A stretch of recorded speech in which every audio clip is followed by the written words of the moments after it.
വയനാട് മേപ്പാടി തുരങ്കപാത നിർമ്മാണ സ്ഥലത്ത് മണ്ണിടിച്ചിൽ.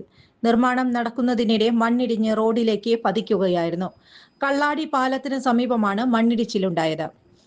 NDRF സംഘത്തോട് സ്ഥലത്തേക്ക് എത്താൻ ആവശ്യപ്പെട്ടിട്ടുണ്ട്. മണ്ണിൽ കുടുങ്ങിയ ഒരാളെ രക്ഷപ്പെടുത്തി. മണ്ണിനടിയിൽ നിരവധി ആളുകൾ കുടുങ്ങിക്കിടക്കുന്നതായാണ് സംശയം.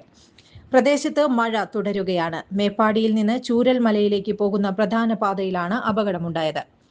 തുരങ്കപാത നിർമ്മാണത്തിനായി തൊഴിലാളികളെ കൊണ്ടുപോകുന്ന പ്രൈവറ്റ് ബസ് മണ്ണിനടിയിലായി.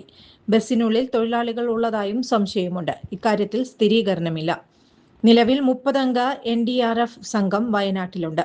കോഴിക്കോട്ട് നിന്ന് ഒരു യൂണിറ്റ് NDRF സംഘം കൂടി വയനാട്ടിലേക്ക് പോകും.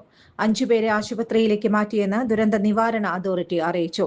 അടിയന്തര ഇടപെടൽ നടത്താൻ മന്ത്രി AP അനിൽകുമാർ ജില്ലാ കളക്ടറോട് ആവശ്യപ്പെട്ടു. റവന്യൂ മന്ത്രി ജില്ലാ കളക്ടറുമായി ആശയവിനിമയം നടത്തിയിട്ടുണ്ട്. അടിയന്തരമായി അപകട സ്ഥലത്ത് എത്തിച്ചേരാൻ മന്ത്രി ജില്ലാ കളക്ടറോട് ആവശ്യപ്പെട്ടു. മുഖ്യമന്ത്രിയുടെ നേതൃത്വത്തിൽ അടിയന്തര യോഗം ചേരുകയാണ്. കൃഷിമന്ത്രി T. സിദ്ദീഖ് മുഖ്യമന്ത്രിയുടെ ഓഫീസിലേക്ക് എത്തി. പ്രദേശത്ത് കനത്ത മഴ തുടരുന്നതിനാൽ രക്ഷാപ്രവർത്തനം ദുഷ്കരമാണ്.